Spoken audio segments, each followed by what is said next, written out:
Voilà, donc maintenant, ce que nous allons voir, c'est la première propriété, c'est-à-dire des antioxydants. Pour cela, nous allons goûter plusieurs eaux et boissons. Par exemple, le 7-Up. On va en mettre un petit peu.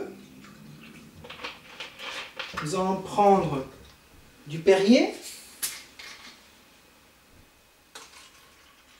Voilà, un petit peu, ça suffit.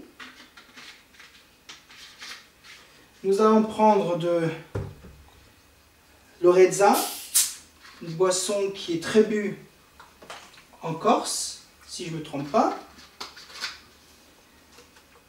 La Saint-Georges. Voilà, de la Saint-Georges. Voilà. Nous allons aussi mettre de la Wattwiller. Nous allons prendre un échantillon d'eau. Mais évidemment, si vous avez votre propre eau, le jour où vous voulez une démonstration à domicile, vous pourrez toujours amener vos propres eau de manière à ce qu'elle soit testée par le distributeur lui-même. Ensuite, là c'est de l'eau de montagne. On a de l'eau épar.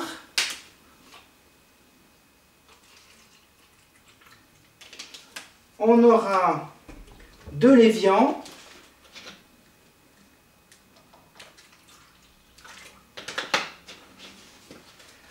On va prendre un petit peu d'eau du robinet.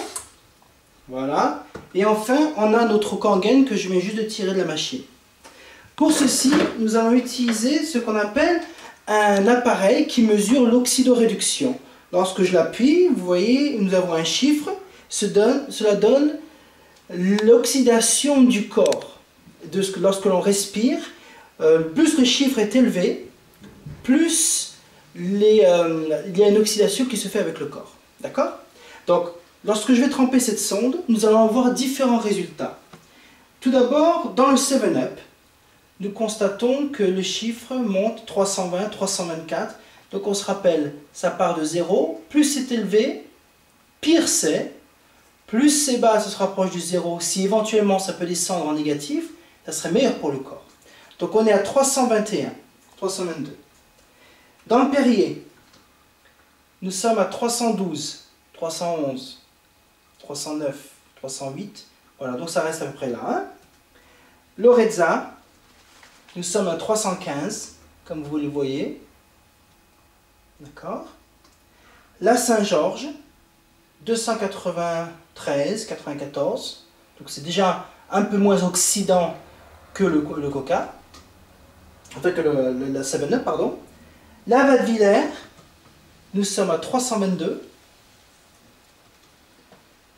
L'eau de montagne, nous sommes à 288, 87. L'épar, 319, 318, allez, ça descend un petit peu, 313, voilà, aux alentours de 310, d'accord? L'évian, 294, donc nous sommes toujours dans des chiffres positifs.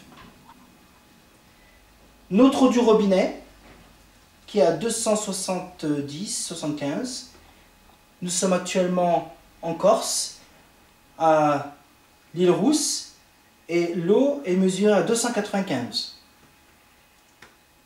Finalement, l'eau Kangen, et regardez les chiffres, tout d'un coup, voyez le signe négatif?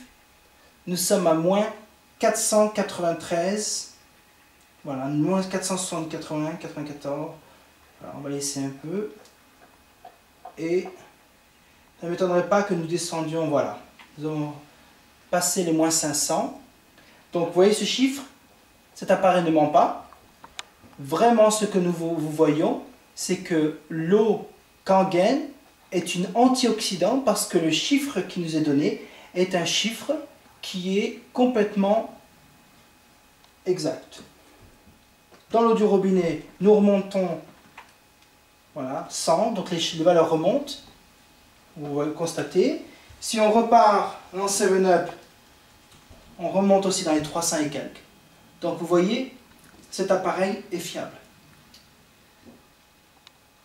On retourne dans l'eau Kangen, et tout d'un coup, à nouveau, moins 470, les chiffres montent encore. Voilà. Donc la première propriété de cette eau, elle est antioxydante. Et d'après ces chiffres, nous constatons qu'elle est vraiment antioxydante, qu'elle pourra vous aider à vous débarrasser des problèmes de santé. Comme nous l'avons dit auparavant, l'huile de foie de morue, très bonne. Les chiffres, bien souvent, sont aux alentours de moins 200. Le jus d'orange, aux alentours de moins 40. Le thé vert, aux alentours des moins 80, moins 100. Et l'eau Kangen, c'est vraiment ce qu'il y a de plus puissant sur Terre en matière d'antioxydants. Les chiffres, on les retrouve entre moins 500. Souvent, j'ai vu les chiffres, moins 700, moins 800. Tout dépend des minéraux qui se trouvent dans votre eau du robinet. Donc maintenant, nous allons voir la deuxième propriété, c'est-à-dire l'alcalinité de l'eau.